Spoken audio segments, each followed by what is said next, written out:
In the early 2000s, the USC Trojans had one of the most dominant runs in all of college football. The city of Los Angeles, home to the LA Lakers and LA Dodgers, made it hard for a college team to captivate the city. But starting in 2003, the USC Trojans stole the spotlight and entered an era of greatness. Superstars Reggie Bush and Matt Leinart tore up defenses week after week, and USC held the #1 spot in college football for 27 weeks straight without losing a single game.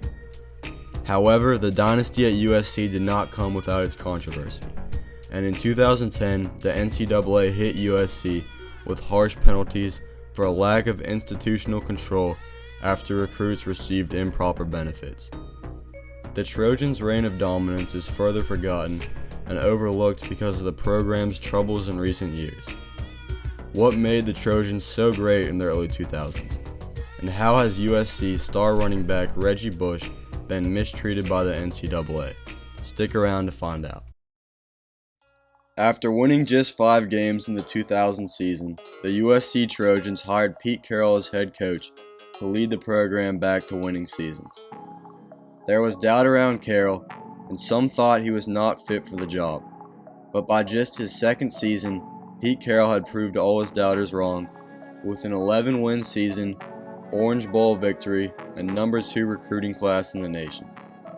The following 2 seasons made history, when the Trojans stayed at #1 in the AP poll for 27 weeks straight without losing a single game. During this winning streak, USC was playing with an offensive backfield that featured 2 Heisman Trophy winners.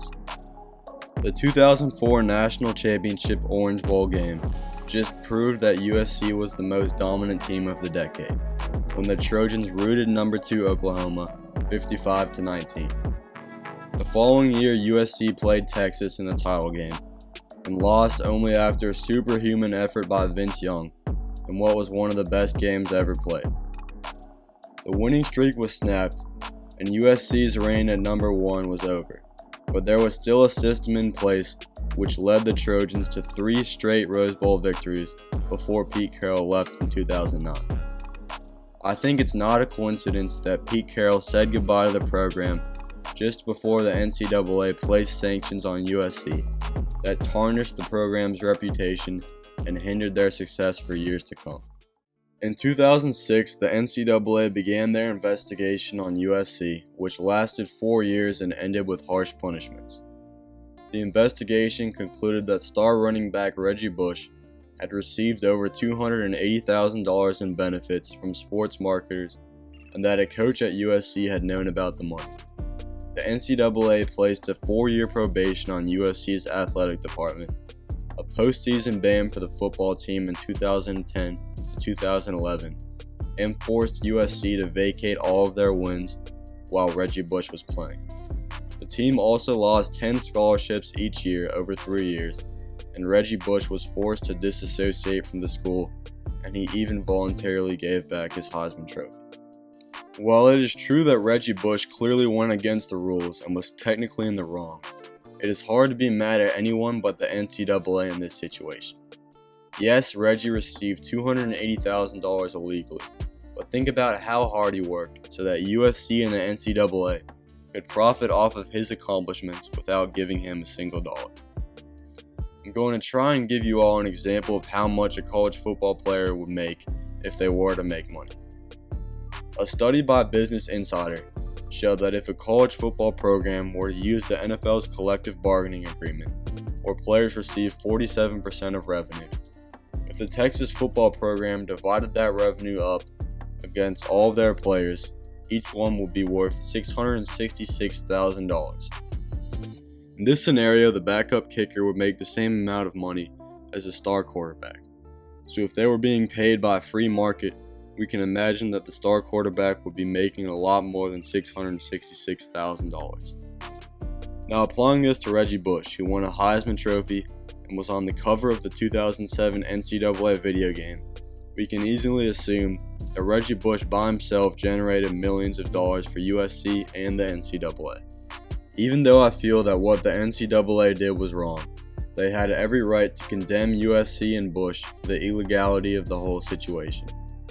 but to force Reggie Bush to completely disassociate himself from the school he loves and where the fans love him is wrong. USC cannot have Bush come to any football games at all, and none of the former stars' pictures are in the football facility.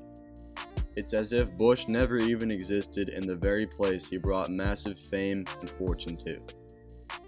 Recently, Reggie Bush was allowed to return to USC during a football game only because it was in a work capacity when he was broadcasting for Fox.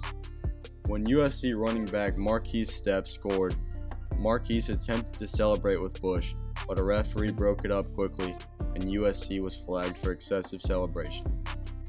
In this way, 14 years later, USC fans and Reggie Bush got a small victory after years of sanctions and problems.